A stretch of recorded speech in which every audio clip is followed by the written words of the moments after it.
Welcome to the Psychology Undergrad. The show where we take the absolute mountain of textbooks, journal articles, and those illegible lecture notes you were supposed to read 3 weeks ago, Yeah. and we crush them into something you can actually use. Basically, we're that cramming session you pull at 2:20 a.m. in the library, surrounded by empty energy drink cans, but, without the panic attack and with a lot more clarity. We're just two students trying to ace the semester, and today... Oh man, today we are tackling a monster. A literal monster. No, but conceptually, yes. I mean, this is the bedrock. If you don't get this topic, you basically don't get how human beings relate to one another. We're talking about John Bowlby. An attachment theory. Exactly. Yeah, this is the stuff that explains, well, everything. It explains why we date the people we date, why we freak out when they leave us on read, why some people are super clingy and others are, emotionally distant. And honestly, it explains how we survived infancy without getting, eaten by wolves. That is a fantastic way to frame it. I've always thought of it as the operating system of human connection. Oh, I like that. The OS. Yeah. It's the OS that gets installed in your childhood, Yeah. specifically the first few years. And it just runs our social relationships for the rest of our lives. It's the background code. And today, our mission is to crack that code. Okay, so we've got a lot to get through. I'm looking at our notes here. We have the biological blueprint, the 44 Thieves study, which is wild. So wild. The heartbreaking films about toddlers in hospitals, and, of course, all the critiques. But before we dive into the heavy theory, we need to address a basic biological need that I know for a fact you, me, and everyone listening is neglecting. Sleep. Has to be sleep. Sleep. I mean, we're literally talking about memory consolidation today. You cannot consolidate memories. You cannot learn this stuff about Bowlby if you're running on 3 hours of sleep and a lukewarm coffee. And look, we get the student budget struggle. We are living it. But your bed sheets, that's where you spend a third of your life. Or if you're a psych major during finals week, maybe like a tenth of your life. Yeah. But it counts. It definitely counts. And that's why we're so pumped to be partnering with Cozy Earth. Seriously, these bamboo sheet sets are a total game changer. I used to sleep on those cheap, scratchy polyester things that just, make you sweat in the middle of the night. Ugh, the worst. Cozy Earth sheets are temperature regulating. Which is huge if your dorm or apartment has that one weird radiator that only has 2 settings. Arctic tundra and literal magma. Exactly. And they're incredibly soft. It's like sleeping on a cloud, which is exactly what your brain needs to file away all this information. And because we know sheets can be an investment, and we're all broke undergrads here, we hooked you up. You can get 21% off your order with the promo code PSYC101. That's PSYC101. Just go to CozyEarth.com, says at discount PSYC101. Get the sheets, get the sleep, ace the exam. Do it for your hippocampus. It will thank you. Now, you ready to open the books? Let's do it. So what's our mission for this session? Lay it out. Okay, the mission is to unpack John Bowlby's central argument. And if you have to write an essay on this, here's your thesis statement right here. Emotional bonds in childhood aren't just nice-to-haves. They're not just sentimental poetry. They are survival mechanisms. Right. We need to move away from the idea that love is just like a feeling. In this context, love is a strategy. It is a biological strategy. So we're going to cover the biological blueprint, the whole concept of the secure base, the internal working model, which is huge, and then get into the gritty, darker stuff like maternal deprivation and all the critiques. Got it. So let's start at the beginning. Context is key here.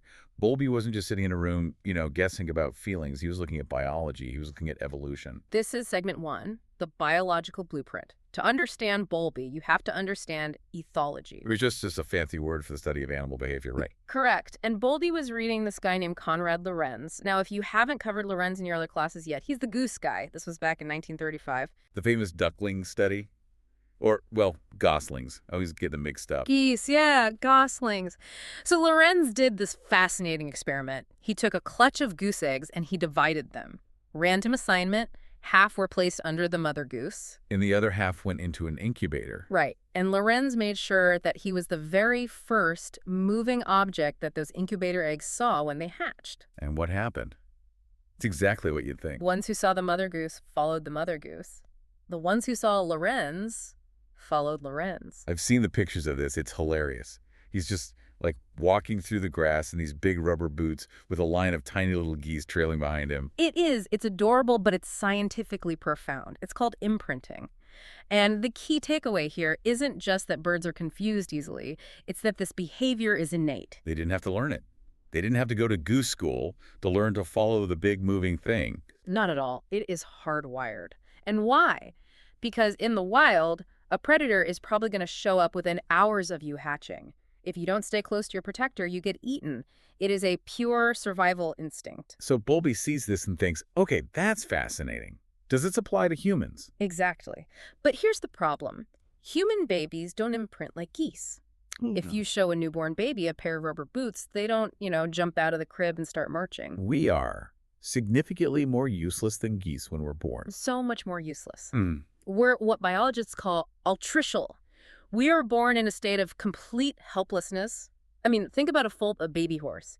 It can stand up and run within an hour of birth. Meanwhile, a human baby can't even hold its own head up for like 3 months. It's because of our big brains, right? That's the theory. If we stayed in the womb until we were physically ready to walk, our heads wouldn't fit through the birth canal. So we're all basically born premature. We are physiological preterm births. We're undercooked. Totally. So Bowlby argued that since we can't run to safety like the geese, we have to find a way to bring safety to us. And this is where that term social releasers comes in. This is a big one. Yes. A crucial definition for the exam, social releasers. Kind of sounds like a marketing term, releasing the social potential, but it's actually about mechanism. It's biological weaponry. Bowlby argued that babies come pre-equipped with a toolkit of behaviors: crying, smiling, cooing, gripping your finger, those big puppy dog eyes. These aren't random. They are designed to hijack the caregiver's nervous system. Hijack is a pretty strong word. But it's accurate. Think about the sound of a baby crying. It is acoustically tuned to be impossible to ignore. It triggers a spike in cortisol in the adult who hears it. It activates the amygdala. You feel panic. You feel this biological compulsion to make the noise stop. So the baby cries, and the parent is basically chemically forced to go pick it up. Right. The cry is the siren, and then when you pick the baby up, what happens? They stop crying and They smile. And the smile is the dopamine hit. Exactly. The smile releases opioids and dopamine in the parent's brain. It's the reward for the service provided. So the baby uses the stick, which is the cry, and the carrot, the smile, to ensure proximity. Because back in the Stone Age, if you're a baby and you're just lying alone on the grass, you're a snack for a saber-toothed tiger. Precisely. Attachment is not about sentimentality. It is about not becoming lunch. If we zoom out for a second, there's something kind of profound about this. If you look at it through a moral or even a religious lens, it really suggests that we are designed for connection. How so? Well, the idea of creation or nature, however you want to frame it, designing humans specifically to be reliant on a higher power, which in this case is the parent. We aren't meant to be isolated units. We are designed for community. Our very survival depends on our ability to call out and be heard. That's a beautiful connection. It really does mirror the theological idea that we are relational beings, maybe made in the image of a relational God, or simply that nature abhors isolation. We're incomplete without the other. And that reliance creates two very specific dynamics that Bowlby identified. These are definitely going to be on the test, so let's break them down. The secure base and the safe haven. People mix these up all the time, but they are very distinct functions of the attachment figure. Let's start with safe haven. Okay, safe haven. This is the role the caregiver plays when the child is distressed or scared. Right. Something goes wrong, a loud noise, a stranger walks in, they scrape their knee, the child's attachment system activates, the alarm bells start ringing. I always think of this like a video game. You know when you're taking damage in a game and your health bar is flashing red? You're about to die. You have to run back to a save point or find a shield to recharge. That is a perfect analogy. The parent is the recharge station. The child seeks proximity, and biologically, this proximity, physical touch, hugging, rocking it, literally reduces stress hormones. It lowers the heart rate. It calms the entire nervous system down. So you run to the safe haven to get your health bar back to green. Correct. But once the health bar is green, what does the child do? They don't just stay there forever. They leave. They go back to playing. And that is the second dynamic, the secure base. This is when the child is happy and they want to explore the world. The caregiver provides a reliable foundation. The child moves away to explore, they'll play with blocks, chase a butterfly, but they keep checking back. It's like an invisible tether. They glance back. Is mom still there? Yes. Okay, I can go a little further. It's the paradox of attachment, isn't it? That dependency creates independence. That is the crucial insight. You cannot be truly independent if you are terrified that your base is going to disappear. If you don't have a secure base, you can't explore. You have to stay close all the time to make sure you don't get abandoned. It's only when you know the base is secure that you can afford to turn your back on it and look at the world. And this applies to adults too, right? This isn't just for toddlers. Oh, absolutely. In college or in a marriage, your partner becomes your secure base. Or even your therapist. A therapist is absolutely a temporary, secure base. They provide that safety so you can explore the scary parts of your own mind. If you don't trust your therapist, you won't explore the trauma. You'll just stay on the surface. So we have the biology, we have the mechanism. But Bowlby didn't just say attachment is good. He had a very specific theory about who we attach to. And this is where things start to get controversial. Segment 2. Monotropy and the internal working model. Monotropy. Mono meaning one.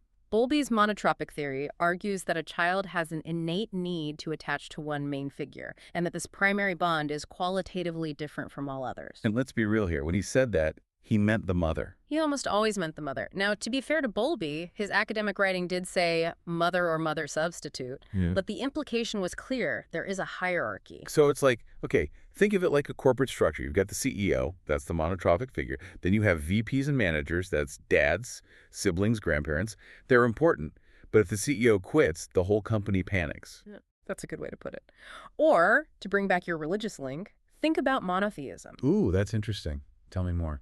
Well, the idea is that there is one central source of security and authority from which all other relationships flow. You might have angels or saints or prophets, but there's one capital S source. Monotropy is like the monotheism of attachment, one central figure that organizes your entire social and emotional world. But naturally, saying it has to be the mom caused a lot of friction. I mean, my dad was huge in my life. Is Bowlby saying that doesn't really count as much? We will definitely get to the critiques later, because the feminist critique is very, very strong here. But from Bowlby's evolutionary perspective in the 1950s, looking back to the Stone Age, who had the milk? The mom. So biologically, the primary bond usually was the mother. But yeah, modern psychology has pushed back hard on the only one idea. But for the exam, you need to know that Bowlby believed this primary bond was so special because it's what forms the internal working model. The IWM. This is a massive definition. If you were taking notes, underline this 3 times. The internal working model is a cognitive framework, a mental prototype that gets developed in the first, say, 5 years of life. It's basically a set of mental representations for understanding the world, yourself, and other people. Okay, that's the textbook definition. Let's unpack that into human speak. It's a blueprint. It is a set of expectations, and it has 3 main features. Feature 1, a model of others. Are they trustworthy? Are they reliable? So the baby is basically asking, when I cry, do people come? Or am I just screaming into the void? Exactly. Feature 2, a model of self. Am I valuable? Am I worthy of love? Do I deserve to be picked up? And then feature 3, a model of self-efficacy. Am I effective in my social interactions? Can I actually get my needs met? The pop analogy I always use for this is the tinted glasses. Go on. Imagine at age 3, you put on a pair of sunglasses. If you have a secure attachment, the lenses are clear, or maybe they're even a little rose-colored. Yeah. You look at the world and you see people who are generally helpful and nice. Right. But if you have an insecure attachment, the lenses are gray or dark. You put them on and you never take them off. You walk into a room at age 20 or 40 and you see rejection everywhere, even if it isn't really there. That is incredibly accurate. It's a perceptual filter. If your IWM says, people always leave me, then when your boyfriend doesn't text back for an hour, your brain doesn't go, oh, he's probably busy. It goes, he's leaving, just like everyone else. And then it becomes a self-fulfilling prophecy, right? You act jealous and crazy because you're scared he's going to leave, and then he does leave because you're acting crazy. You go, see, I knew it. Exactly. The IWM guides our expectations, and this connects directly to what people call attachment styles in dating today. You know, secure, anxious, avoidant. Oh, yeah. TikTok is obsessed with analyzing this. Yeah. Let's map it to the IWM. Okay. If your model of self is positive, I am worthy of love, and your model of others is positive, people are trustworthy, you are secure. That's the goal. But what if your model of self is negative? I am unworthy.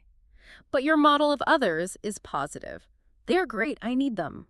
That's anxious preoccupied. You put your partner on a pedestal, but you're terrified they'll realize you're not good enough, so you become clingy. You need constant validation. Do you love me? Are you mad? Why did you breathe like that? Exactly. And the flip side, what if your model of self is positive?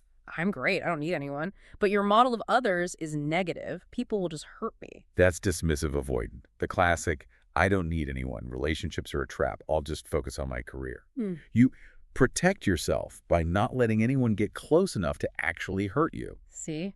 It's amazing how this software installed at age 3 is still running the show when you're 30. Yeah. And there is a heavy moral dimension here, too. Yeah, talk about that self-worth piece. That seems really important. Well, the IWM dictates your fundamental sense of value.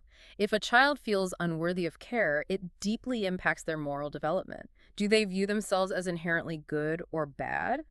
If the person who is supposed to love you the most treats you like you're a nuisance, you don't stop loving them. You stop loving yourself. Oof. You don't stop loving them, you stop loving yourself. That hits hard. It creates a shame-based identity, and that parallels the concept of, like, the soul and inherent worth. If that is damaged early on, it is very, very hard to repair. Which brings us to the darker side of Bowlby's work. What happens when the bond breaks? Segment 3, Deprivation and the 44 Thieves. This is where we had to put on our scientist hats and really look at the data, because this study is famous, but it's messy. It is so messy. So Bowlby was very strict about timing. He talked about a critical period. Originally, yeah, he said the first 2.5 years were critical. If you didn't form an attachment, then the door slammed shut. Game over. Permanent damage. Later, he softened that a bit to a sensitive period, up to about 5 years, meaning it's much harder to form bonds after age 2 or 3, but maybe not impossible. Repair is possible, but damage is still very likely. And the damage he predicted was intense. This is the maternal deprivation hypothesis. The hypothesis is that continual disruption of the attachment, so separation from the mother, leads to long-term cognitive, social, and emotional damage. We are talking reduced intelligence, depression, aggression. And delinquency. Which leads us to the study. The 44 Thieves. This was in 1944. Bowlby is working at a child guidance clinic in London. He has this theory, and he wants to prove that separation causes crime. Okay, let's look at the method. Because if I turn this in for my research methods class today, my professor would have some notes. But let's look at what he did. He had an opportunity sample of 88 children from his clinic. Group 1 was 44 teenage thieves. These were kids who had been caught stealing. Okay. Group 2 was a control group of 44 kids who had emotional issues, but they hadn't committed any crimes. And he interviewed them and their parents. And he was looking for periods of separation in early childhood. He was looking for a very specific personality type, a term he coined. Affectionless psychopathy. That is a terrifying term. Affectionless psychopathy. It is. It defines a lack of guilt, a lack of concern for others, and an inability to form meaningful relationships. These are kids who could steal from you, look you in the eye, and feel absolutely nothing. From a moral perspective, this is a profound failing. It's the absence of conscience. It links the psychological state directly to the capacity for moral behavior. It really raises the question, can you be good if you physically cannot feel guilt? It touches on the concept of sin and redemption. Is it a sin if you lack the machinery to even understand the harm you're causing? It's a tragic state of being. But let's look at the findings, because the numbers he found were stark. Okay, the data. Out of the 44 thieves, Bowlby identified 14 of them as affectionless psychopaths. And here's the kicker. Of those 14 psychopaths, 12 of them had experienced prolonged separation from their mothers in the first 2 years of life. 12 out of 14. That is a huge correlation. It is massive. Now, compare that to the control group. Out of the 44 non-thieves, only 2 had experienced any early separation, and none of them, 0, were diagnosed as psychopaths. So Bowlby concludes, separation creates permanent emotional damage. It literally creates the thief. Now, hold on. We have to pause here and critique this, because correlation does not mean causation. Right. Rule number 1 of Psych 101. Just because separation and thievery are linked doesn't mean one caused the other. Think about the third variable problem. What else might cause a prolonged separation between a mother and child in the 1930s and 40s? Poverty. If the mom has to work 3 jobs, she's not home.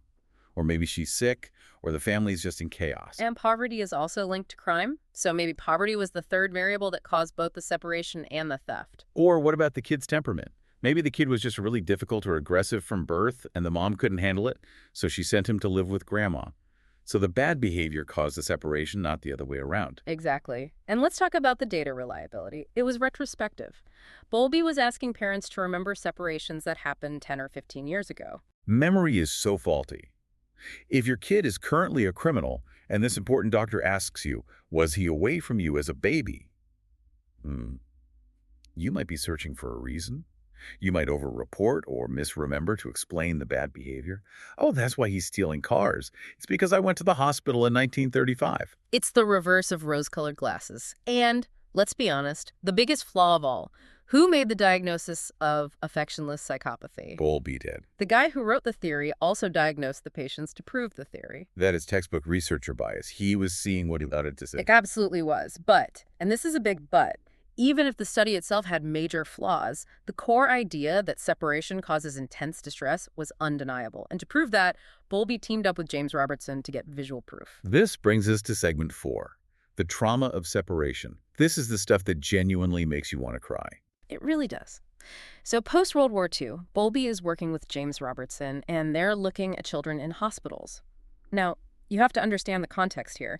In the 1950s, if a kid went to the hospital, parents were often not allowed to visit, or maybe for 1 hour on Sunday. Which is just insane to think about now. Why would they do that? The doctors thought it was better. They said, oh, if the parents visit, the kid cries when they leave. It upsets the ward, it's disruptive, so it's better if the parents just stay away so the kid can settle down. But Robertson and Bowlby realized the kids weren't settling down. They were being traumatized. They identified 3 distinct stages of distress. The PDD model. Stage 1. Protests. This is the fighting back phase. The kid is crying, screaming, shaking the crib bars. They're shouting, "Don't leave me." It can last for hours or even days. The child is terrified. They are using every social releaser in their toolkit to try and get the parent to come back. Then comes stage 2. Despair. This is when they get quiet. And this is the stage that the doctors mistook for settling in. Right. To the nurses, the child looks calmer. But they aren't calm. They are hopeless. They are withdrawn. They are mourning. They have basically given up hope that the cry will work. And then, stage 3. Yeah. Detachment. Or sometimes it's called denial. This is the scariest stage, in my opinion. The child starts engaging with the nurses again. They might play with toys. They seem fine. But then if the mother comes to visit, they ignore her. They turn away. It's an emotional shutdown. It is. It's a defense mechanism. It's like the child's brain decides, if I care about my mom, it hurts too much, so I will stop caring. I will sever the connection in order to survive the pain. It's like in those movies where the hero's being tortured and they just go numb to survive it. They dissociate. Well, exactly. And Robertson filmed this. In 1952, he released a film called A 2-Year-Old Goes to Hospital. I watched clips of this while we were prepping. It is brutal to watch. The subject was a little girl named Laura. She was 2 years old. She was in the hospital for a minor hernia operation for 8 days. The camera just watches her. There's no narration for parts of it. It just captures her moving from that desperate crying to this listless, almost trance-like state. There's this one scene where she's just picking at her pillow, staring at nothing. She has a teddy bear, but she isn't playing with it. She's just clutching it like a life raft in an empty ocean. And the nurses are nice. They're not being mean to her. They feed her, they change her diaper, but they're busy. They don't love her. And the impact of this film was massive because it wasn't just data in a chart. It was a little girl disintegrating on screen. It completely destroyed the behavioral theory of cupboard love. Right. Remember, behaviorists said, as long as the nurse feeds her, she'll be fine. Laura was fed. She was clean. And she was absolutely shattered. It proved that attachment is about emotional safety, not food. And thankfully, this changed everything. We'll talk about the policy changes in a minute, but first, we have to be fair students and look at the counter-arguments. So, segment 5, the critiques. Because Bowlby wasn't 100% right about everything. No, science evolves. And one of the major critiques came from Michael Rudder. He argued that Bowlby was mixing up 2 very different things, deprivation and privation. Okay, this is a really important nuanced point for the exam. Deprivation is losing a bond you once had. Think about a divorce or a death or a long hospital stay like Laura's. You had the wallet and then you lost it. And privation. Privation is never forming a bond in the first place.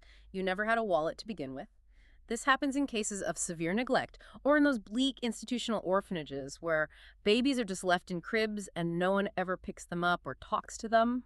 So Rudder's argument was that the severe damage, like the affectionless psychopathy, probably more about privation than deprivation. Exactly. If you lose a bond, it hurts tremendously, but you know how to love. You have the software installed. If you never learn how to love, that is where the deep fundamental pathology comes from.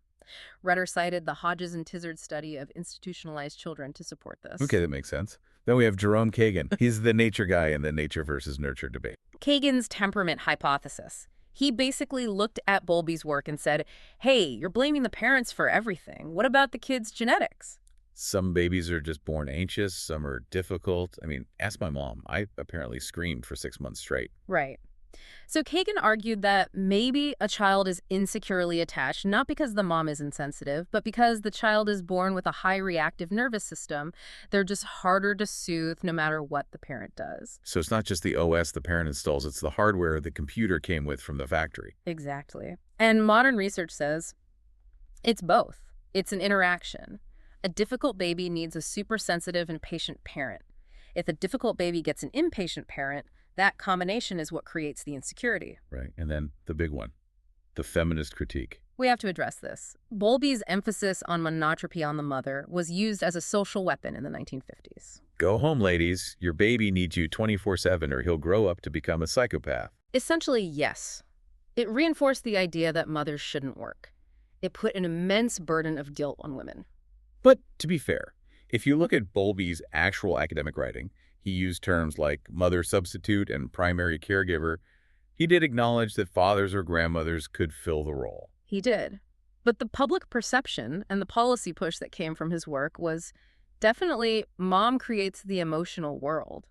And we know now, thanks to studies like Schaefer and Emerson, that babies form multiple attachments very early on. By 18 months, most kids are strongly attached to dads, siblings, grandparents. It's not just a strict hierarchy with mom on top and everyone else is irrelevant. It really does take a village. And finally, there's the critique of infant determinism, the whole idea that biology is destiny. Or history is destiny, the fear that if you had a bad first 2 years, you are just doomed forever. But researchers like Harris and Pinker argue that peers matter. School matters. Later life experiences matter a lot. Plasticity exists. The brain can and does change. You can rewrite the code. Insecure kids can become secure adults. It's called earned security. Earned security. I like that. It implies work, but it also implies possibility. It usually happens through what we call a corrective emotional experience. Meeting a romantic partner, a mentor, or a therapist who acts as a consistent, secure base. They treat you differently than your parents did. And slowly, over time, your internal working model updates. You start to realize, oh, wait, people can be trusted. Which is a perfect segue to our last section, segment 6, real-world impact. Why does any of this matter to us or to the listener besides just passing the exam? Well, let's start with hospitals. The Platt Report in 1959. Because of Bowlby and Robertson's work, the government finally said, okay, parents need to be allowed in. So if you were in the hospital as a kid and your mom or dad sat by your bed all night, you can thank John Bowlby. And James Robertson. It shifted the entire model of medicine to family-centered care, treating the whole family unit, not just the sick organ in the bed. And then there's therapy. We touched on this a little, but attachment-based psychotherapy is huge now. It is. And emotionally focused therapy, or EFT for couples, is based almost entirely on this. This is fascinating stuff. I was reading about this. EFT basically says that when you and your partner fight about the dirty dishes, you aren't actually fighting about dishes. No, you never are. You're fighting about the fundamental attachment question. The screaming and arguing is actually a protest behavior. It's the adult version of the toddler shaking the bars of the crib. Yes. You are asking, on a primal level, are you there for me? Do I matter to you? Am I safe with you? It's the safe haven question. If I am distressed, will you come for me? And if the answer feels like no, you go into panic mode, you protest by yelling, or you detach by shutting down and giving the silent treatment. Understanding that can save relationships. It reframes the conflict from you're an annoying and messy person to I'm feeling scared that we're disconnecting. That is such a powerful reframe. It takes the blame out of it and puts a vulnerability in. And lastly, really briefly, there's the new science on prenatal attachment. This is mind-blowing. It starts before the baby's even born. It does. We know now that fetuses learn their mother's voice. They learn smells in utero. They know the rhythm of the mother's heartbeat. So the bond is biologically primed before day one. The hardware is ready to sync up with the caregiver's software. Exactly. We are built for this. Okay, wow. We have covered a massive amount of ground. We've gone from geese in boots to affectionless psychopaths to modern couples therapy. Let's do a quick recap before we sign off. All right, summary. Bowlby took love out of the realm of poetry and sentiment and put it squarely into the realm of survival and evolution. We have a biological need for a secure base to explore the world and a safe haven to return to when things get scary. Early loss or disruption deprivation leaves scars. It shapes our internal working model, our core beliefs about ourselves and others. But as the nuances show, it's not a life sentence. Repair is possible. And monotropy means we tend to focus on one main figure, but we need a village of attachments to thrive. Precisely. So here's the final provocative thought for you to chew on while you're trying to sleep on your new amazing cozy earth sheets. We talked about the internal working model, the idea that your view of your own worth was shaped by how your parents treated you before you could even talk or form explicit memories. So the question is, how much of your personality, the things you think are just you, like being shy or being a perfectionist or being jealous, how much of that is actually just a reflection of your parents' anxiety or their own attachment history? And if you identify as insecure, is that really you? Or are you just using an old, outdated map for a territory that doesn't exist anymore? Are you navigating your adult life using a GPS that's still set to your childhood home? Deep stuff. Definitely something to think about. Indeed. All right, that's it for this cram session. See you in class next time. And don't forget that Cozy Earth code PSYC 101 for the sleep hygiene. Seriously, your hippocampus will thank you. This has been the Psychology Undergrad. Good luck on the exam. Study hard.